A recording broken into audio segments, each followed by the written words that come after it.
Bismillahirrahmanirrahim. This is Muhammad Iqbal from Toronto.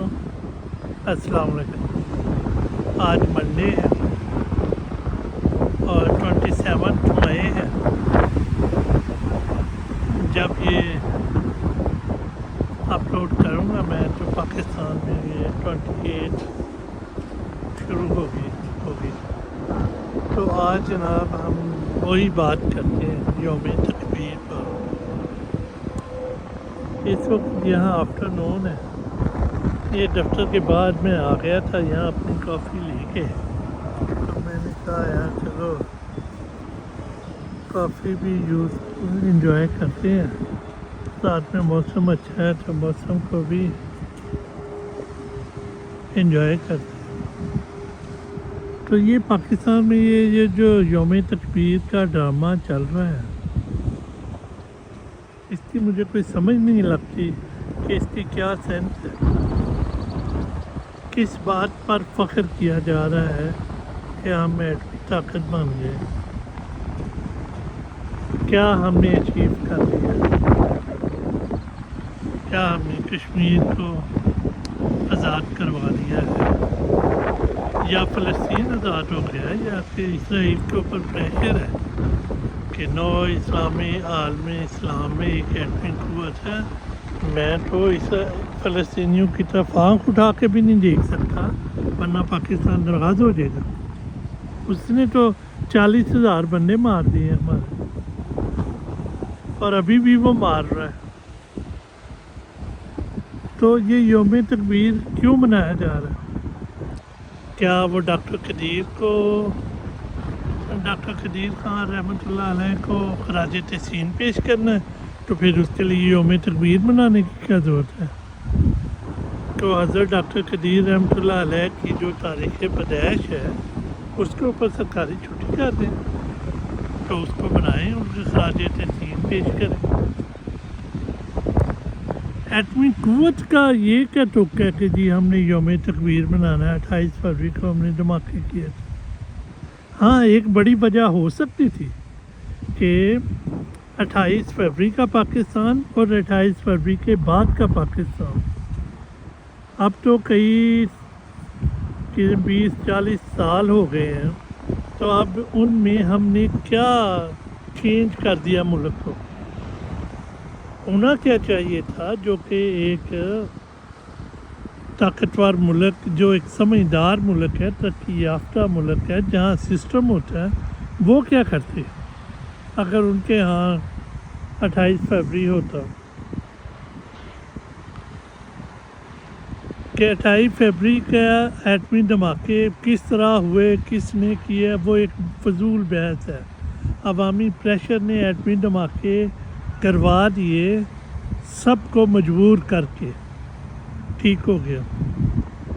अब होना ये चाहिए था कि अब पाकिस्तान एक एटमी ताकत बन गई है, तो दुनिया का कोई मुल्क जो है वो इसके ऊपर अटैक करने की अब जरूरत नहीं करेगा। अब सिर्फ प्रॉक्सी वार्स होंगी पाकिस्तान को तबाह करने के लिए।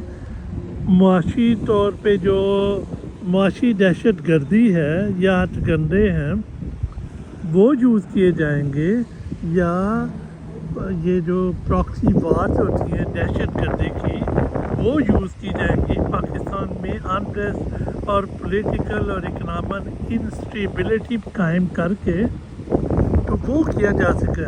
कोई पागल ही मुल्क होगा जो किसी एटमी मुल्क के ऊपर डायरेक्ट अटैक कर दे, क्योंकि उसके कॉन्सिक्वेंसेस होते हैं। ऊपर से इमरान खान जैसा लीडर भी उस मुल्क में हो, तो उस मुल्क के ऊपर आप अटैक कर दें, ये पॉसिबल नहीं है।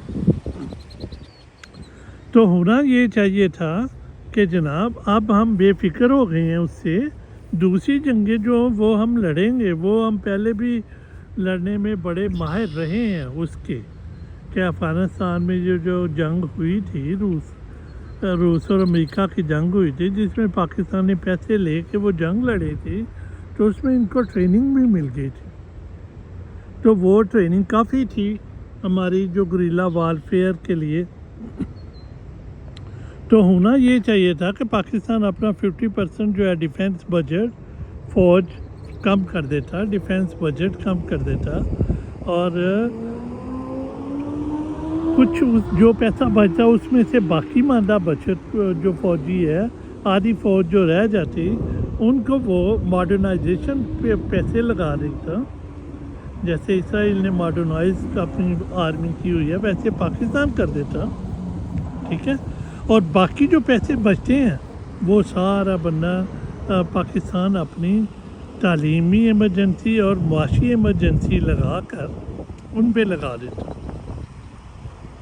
اور اگر انہوں نے ایسے کیا ہوتا تو ہماری ایکسپورٹ ظاہر ہے کوئی 4-5 گنا ہو جاتی ہے، جو بڑھ جاتی، جو پہلے ہماری نارمل ایکسپورٹ تھی، اور اس ریجن میں ہم آگے ہوتے اپنی ایکسپورٹس میں، کیونکہ ہم نے اتنی انویسٹمنٹ کی ہوئی تھی وہاں پہ، اور دنیا کے لوگ بھی آتے کہ یہاں بوم آیا ہوا ہے بزنس کا، اکانومی کا، تو یہاں جا کے انویسٹ کرتے ہیں اور پیسے بناتے ہیں. سرمایہ تو ادھر ہی آتا ہے جہاں سے پروفٹ انہیں اچھا ملتا ہے اور انہیں سیکورٹی ملتی ہے، اور انہیں پتہ ہوتا ہے کہ یہ کانٹیکٹ کی انفورسمنٹ اس ملک میں بڑی اچھی ہے، میرے پیسے کو ضائع نہیں ہو سکتا. اگر ہم نے ایسے کیا ہوتا، اور آج ہم کمپیئر کرتے کہ جو 1988 کا پاکستان تھا ایٹمی دھماکوں سے پہلے کا، اور آج کا پاکستان ہے، اس وقت پاکستان آئی ایم ایف میں جکڑا ہوا تھا، اور آج ہم آئی ایم ایف میں فنڈنگ دے رہے ہیں کہ دوسرے ملکوں کو قرضے دینے کے لیے. اور یہ نیپال، سری لنکا، ایتھوپیا، یہ چھوٹے چھوٹے جو ملک ہیں وہ ہم سے قرضہ لینے آتے، ہمارا فوجی پروڈکٹ بائی کرنے آتے. تو ہماری ایکسپورٹ جو ہے وہ چائنا کو میچ تو نہ کرتی، انڈیا کو میچ تو نہ کرتی، لیکن ہمارے جیسے جو دوسرے ملک ہیں ان سے ہم آگے ہوتے. تو اور ہماری جو لٹریسی ریٹ ہے وہ بڑھ جاتا، ہماری یونیورسٹیاں جو ہیں وہ ریکگنائز یونیورسٹیاں بن جاتی انٹرنیشنل لیول کی. اور آپ جب انگلینڈ کی یونیورسٹیوں کی ایکسپورٹ دیکھیں ذرا، وہ تعلیم بیچتی ہیں، کورسز بیچتی ہیں، اور پاکستان کی ایکسپورٹ سے، پورے ملک کی ایکسپورٹ سے انڈیا کی ایک انگلینڈ کی ایک آکسفورڈ یونیورسٹی کی ایکسپورٹ زیادہ ہے. تو اگر ہم اپنی یونیورسٹیوں کو انٹرنیشنل لیول پہ بنا لیں، ان کو ریکگنائز کر لیں، ان کے سسٹم ہو، اور دنیا میں ان کی کریڈیبلٹی ہو، اور ان کے کریڈینشلز جو ہیں وہ ایکسیپٹیبل ہوں، تو پوری دنیا سے اسٹوڈنٹ ادھر آئیں گے. شروع میں 60s میں تو پاکستان میں اسلامی ملکوں سے اسٹوڈنٹ آتے تھے، بعد میں وہ ہم نے زبردستی نکال دیے. یہ 9/11 ہوا تو یہ افغانستان کی جنگ ہوئی، اور ضیاء الحق نے، انہوں نے سارا بیڑا غرق کر دیا اس ملک کا.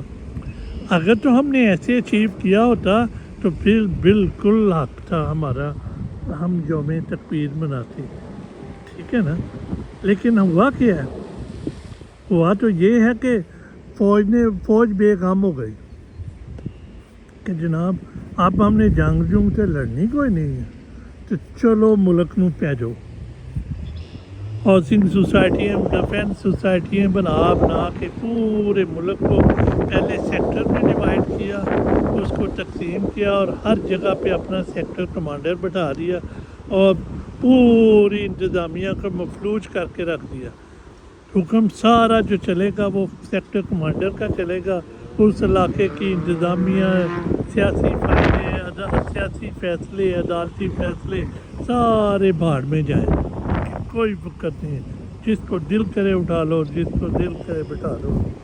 اور اوپر سے پھر انہوں نے اپنی بزنس، یہ دنیا کی واحد فوج ہے پاکستانی جو اپنی اس کی بزنس امپائر ہے، اور کمرشل کنزیومر پروڈکٹ کا بزنس کرتی ہے.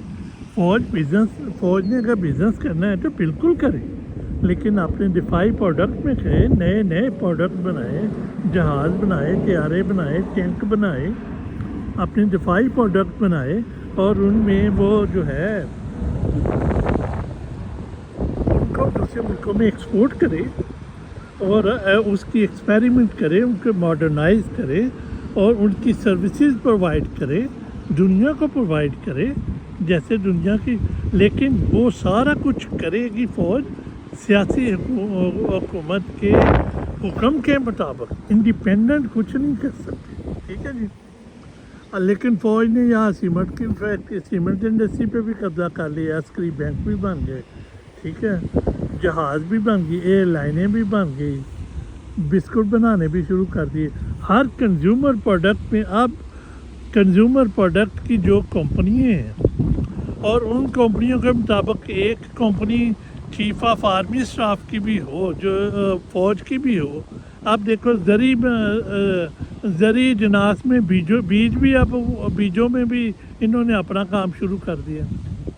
पीछे एक जर्नलिस्ट ने स्टोरी लिखी थी जी, वो रिकमेंड हुआ है कि ये फ़लाँ बीज अच्छा नहीं है तो फ़लाँ पे हमने इस बार देना कर फार्मर को, तो बाद में जनाब वो फ़ौजी बीच में पड़ गए तो उन्होंने आगे मामला चलने ही नहीं दिया।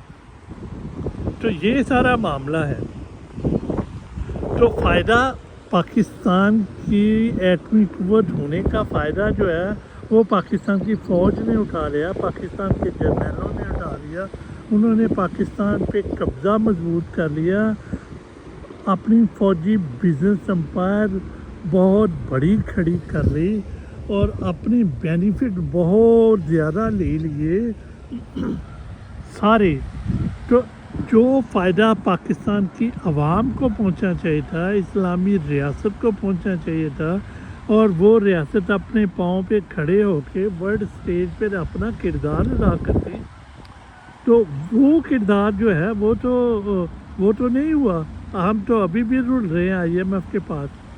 तो किस बात का फ़ख्र है? क्या योम तकबीर मनाते फिरते हैं? इसको तो असल में योम स्याह मनाना चाहिए कि उस दिन पाकिस्तान की फ़ौज ने पाकिस्तान को फतह करके अपना कब्ज़ा मजबूत कर लिया और पाकिस्तान की रियासत को एटमी ताकत होने का के फ़वाइद से महरूम कर दिया। तो जो इस चीज़ों के ज़िम्मेदार हैं, इस नाकामी के ज़िम्मेदार हैं, उन सब जर्नलों को पकड़ के वो फांसी लगाना चाहिए, उन्हें सज़ा देनी चाहिए बनिस्बत कि हम ये योम तकबीर मनाते फिर रहे हैं। अब तक इतना ही। खुदा हाफ़िज़।